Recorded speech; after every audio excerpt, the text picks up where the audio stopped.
The torrential downpour caught everyone by surprise, but no one more than Maxwell Zimmerman, whose custom Italian leather shoes were now soaked through, as he sprinted the last few yards to the only open establishment on the deserted small town street. Pushing through the door of Daisy's Corner Café, he shook rainwater from his cashmere coat, drawing curious glances from the handful of patrons seeking shelter from the sudden storm. "Some weather we're having," said a soft voice from behind the counter. "Can I get you something to warm you up?" Maxwell looked up, irritation fading as he met the barista's warm hazel eyes. Her name tag read Fiona, and she was smiling at him with genuine welcome, not the practiced deference he typically received. "Black coffee." "Strongest you have," he replied, running a hand through his damp hair. "And maybe a towel if you've got one. Coming right up. And I think we can do better than a towel." Fiona turned toward the back room, calling out, "Dad, can you grab one of our spare sweatshirts from the office? Big one." Maxwell checked his phone as water dripped onto the worn wooden floor. "No signal." Perfect. The storm must have knocked out the cell towers. He was supposed to be in Boston for a crucial acquisition meeting in 3 hours, but his driver had taken a shortcut to avoid highway construction, leaving them stranded when the town's only gas station was closed. The driver was still trying to find help, and Maxwell had sought refuge when the skies opened up. Fiona returned, setting a steaming mug on the counter along with a neatly folded gray sweatshirt with Daisy's Corner Café emblazoned across the front. "On the house," she said, nodding to the sweatshirt. "You look like you're having one of those days." Maxwell raised an eyebrow. What gave it away, the soaked $1,000 suit or the murderous expression? Instead of being intimidated, Fiona laughed. "Both, plus the way you checked your fancy watch 3 times in the 30 seconds since you walked in." He found himself smiling despite everything. "Am I that transparent? Only to those of us who watch people for a living." She gestured around the small cafe. "Not much else to do here in Pine Creek." Maxwell took a sip of the coffee and was surprised by its rich, complex flavor. "This is excellent. Thanks, I roast the beans myself. It's a little hobby that turned into our signature thing." Pride colored her voice. "So where are you trying to get to in such a rush, Mr. Zimmerman, Maxwell Zimmerman and Boston? I have a meeting that can't be rescheduled." If she recognized his name, and most people in business circles did, she didn't show it. Maxwell found that refreshing. As CEO of Zenith Investments, his face regularly appeared in financial magazines and business journals. His latest venture capital fund had just raised $3.2 billion, making headlines across the country. "Well, Mr. Zimmerman, I hate to be the bearer of bad news, but nothing's getting in or out of Pine Creek tonight. The river's already over the banks and they've closed the highway." Fiona topped off his coffee. "Unless you've got a helicopter stashed somewhere." Maxwell's jaw tightened. "No helicopter today, just bad luck and worse timing." "Sometimes the universe has other plans," Fiona said with a shrug. "Might as well get comfortable. The storm's supposed to last through the night." Hours passed and the rain showed no signs of letting up.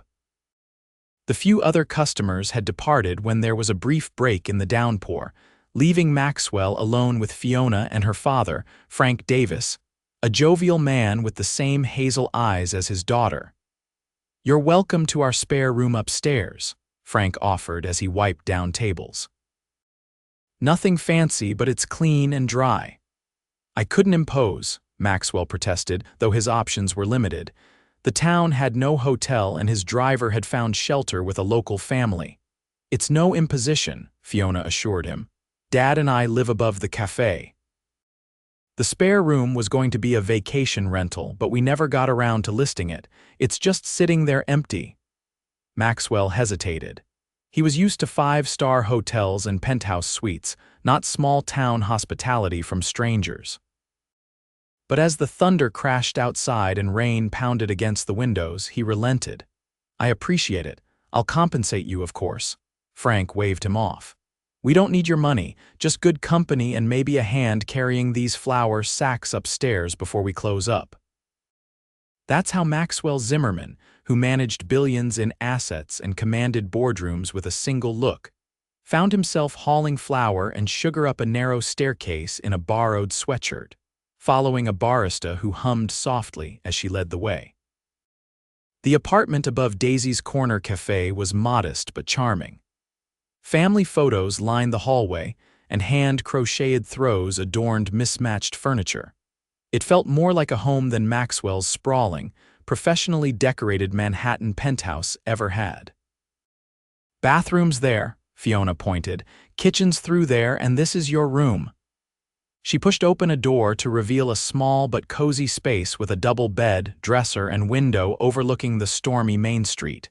"It's perfect," Maxwell said, surprising himself with his sincerity. "Thank you." Fiona smiled. "Dinner's in an hour. Dad makes a mean beef stew on rainy days." After a quick shower in the small bathroom, Maxwell joined Fiona and Frank in their kitchen. The rich aroma of beef stew and freshly baked bread filled the air, making his stomach growl in anticipation. He couldn't remember the last time he'd had a home-cooked meal that wasn't prepared by his personal chef. "So, Maxwell," Frank said as they sat at the wooden table, "what brings a big city fellow like yourself to our little corner of nowhere?" Fiona shot her father a warning glance, but Maxwell just smiled. "A misguided attempt to avoid traffic," he admitted. "My driver thought this route would be faster. Clearly, he was mistaken."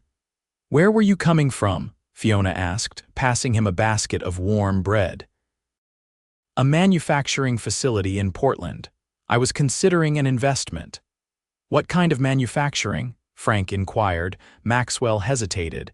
Most people's eyes glazed over when he talked business. "Medical devices. A company developing affordable prosthetic limbs." To his surprise, Fiona's face lit up. "That's amazing. One of my regulars at the cafe lost his leg in Afghanistan.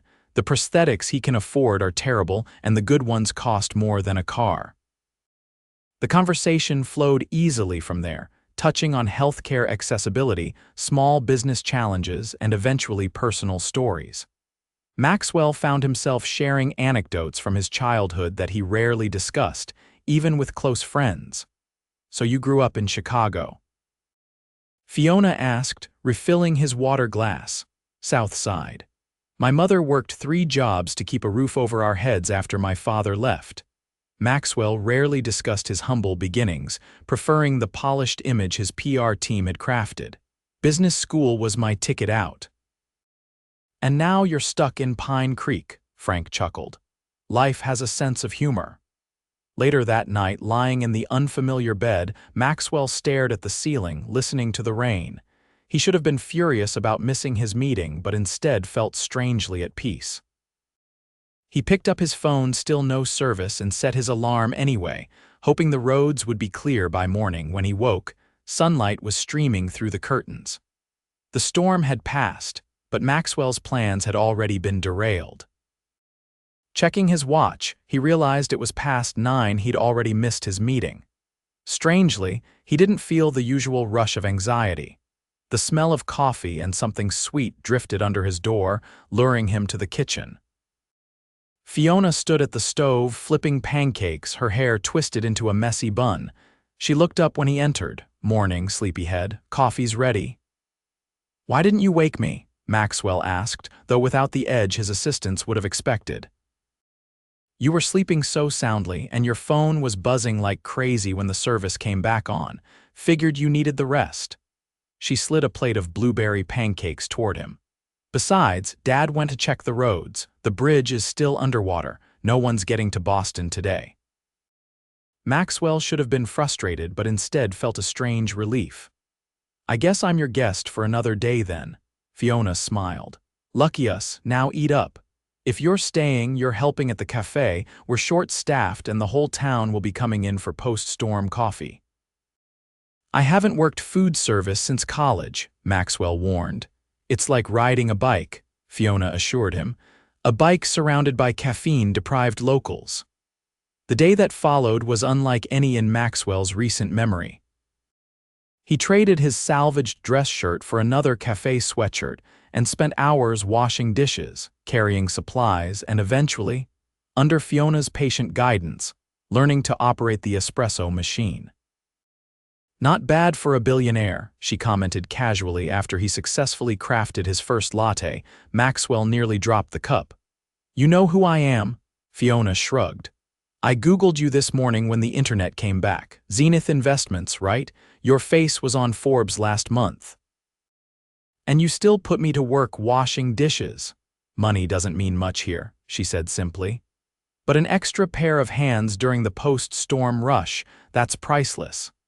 As customers came and went, Maxwell observed Fiona with growing admiration. She knew everyone by name, remembered their usual orders, and genuinely cared about their lives. The café wasn't just a business, it was a community hub. During a brief lull, an elderly woman approached the counter, her eyes lighting up when she spotted Maxwell. "So the rumors are true." "Fiona's got herself a handsome helper today," Fiona laughed.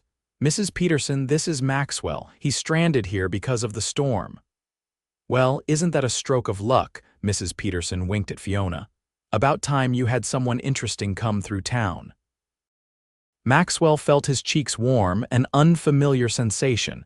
Was he actually blushing? "Don't mind her," Fiona said after Mrs. Peterson left with her tea. "She's been trying to set me up with every man under 60 who passes through town since my ex moved to California." Ex-boyfriend.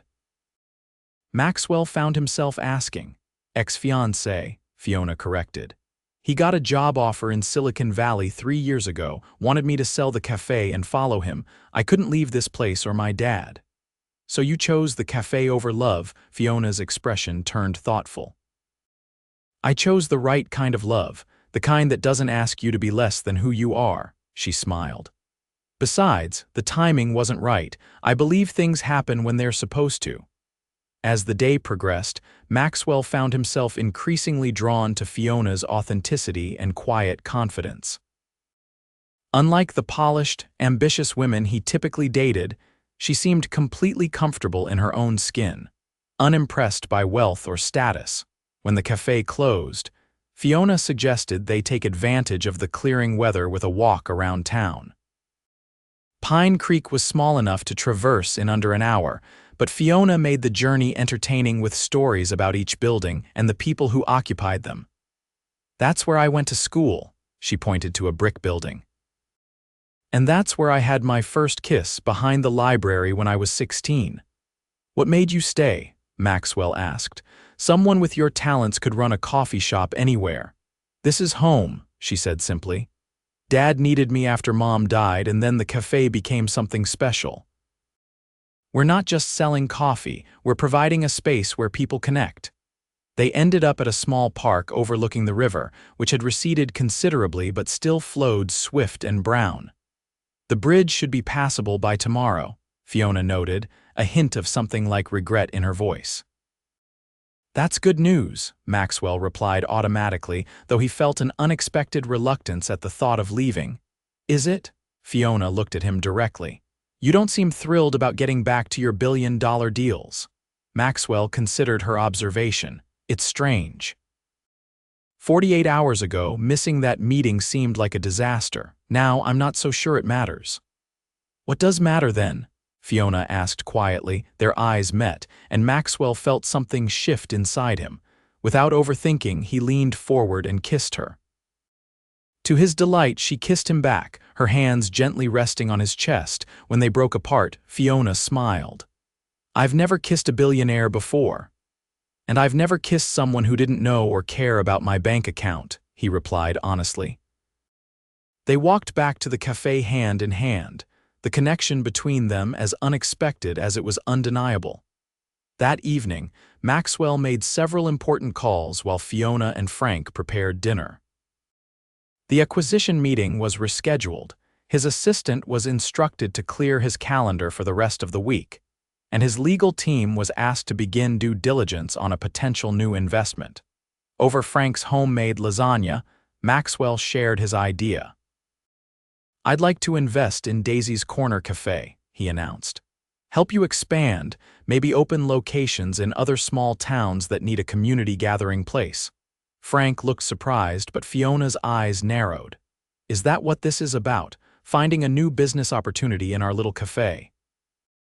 Her voice had cooled considerably. Maxwell realized his mistake immediately. No, that's not, because we're doing just fine without corporate investment, Fiona continued, standing up. We don't need to be scaled or expanded or whatever business jargon you want to use.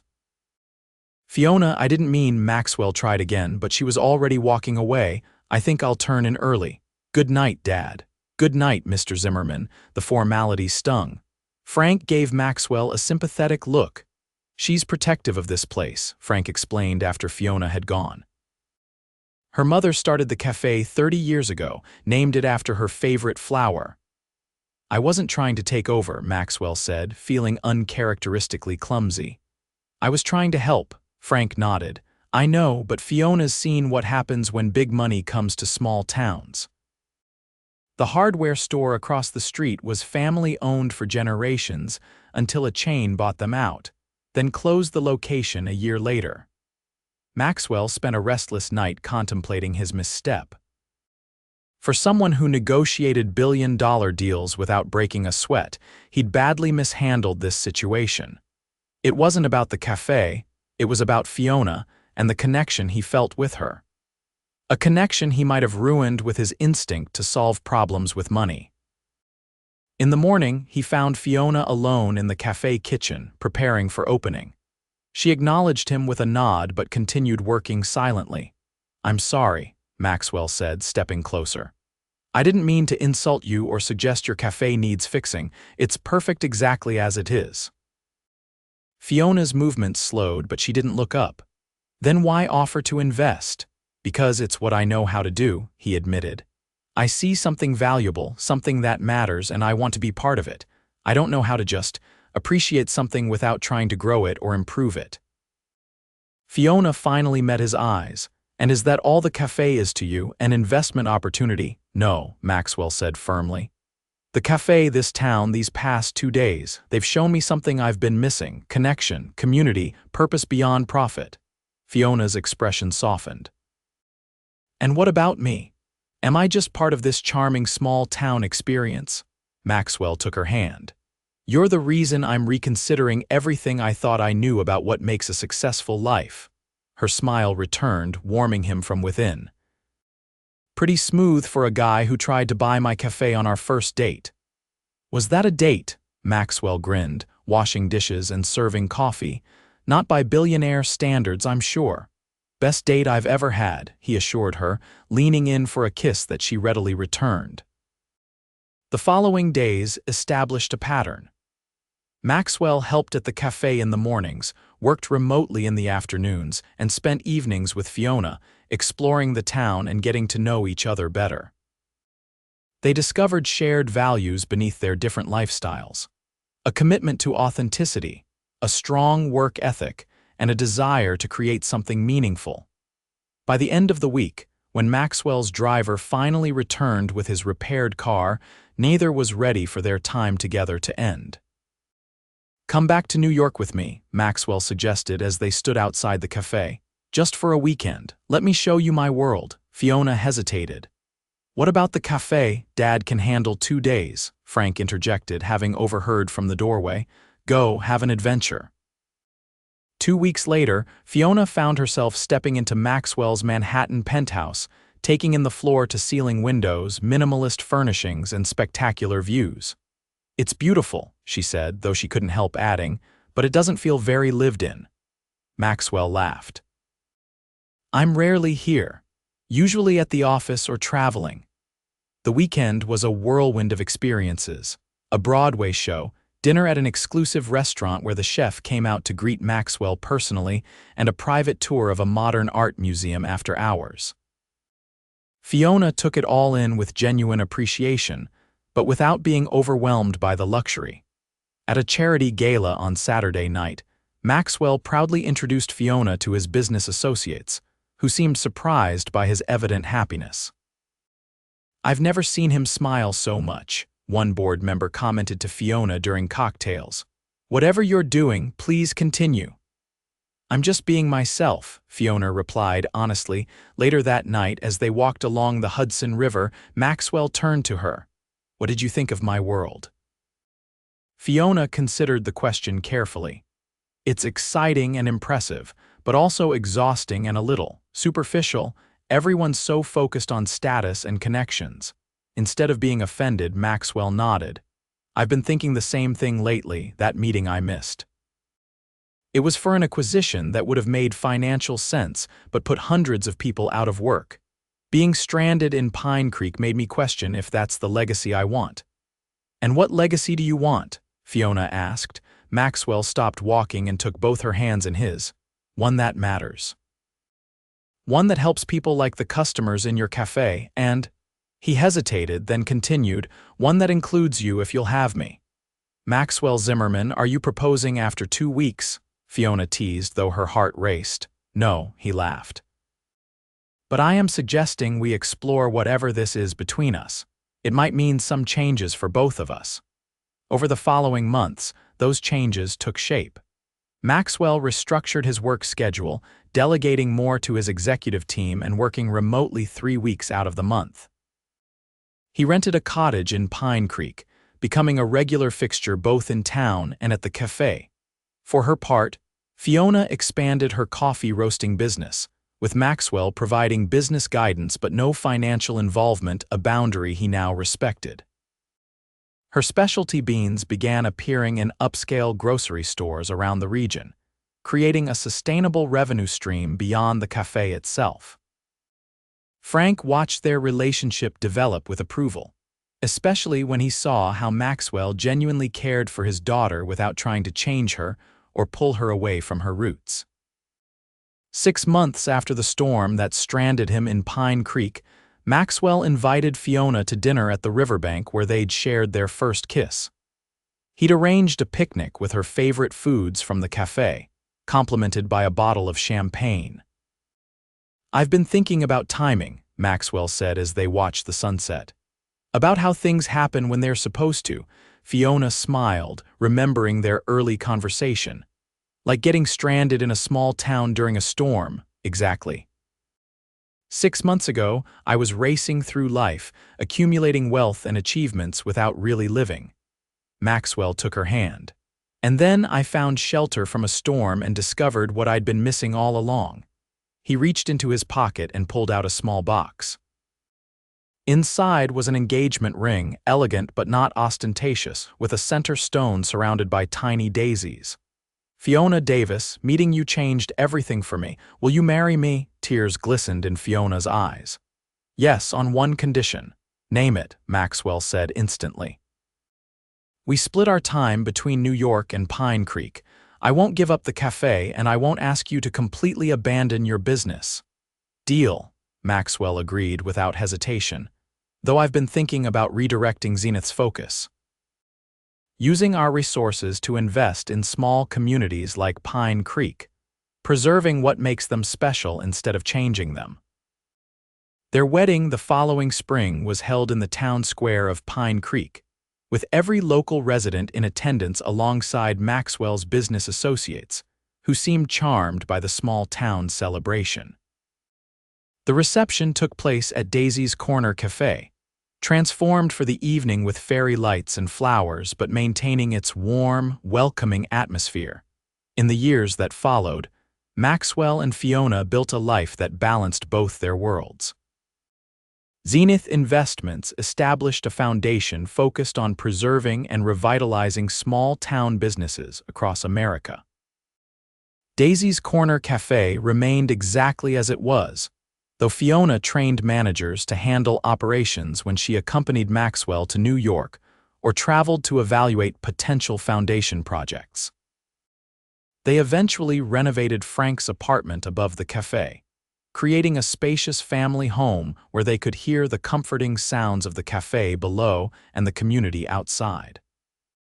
When their twins were born, a boy and a girl, they became the newest beloved fixtures of Pine Creek, splitting their time between the small town and the big city, learning to appreciate both worlds.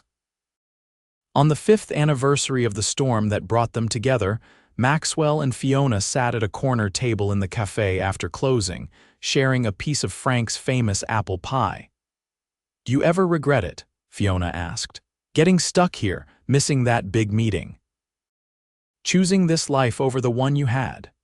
Maxwell looked around at the café, then back at his wife, feeling the same rush of certainty he'd felt when he first kissed her by the river.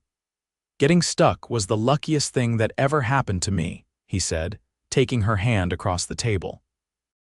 "Some people spend their whole lives acquiring things, thinking success is about what you have.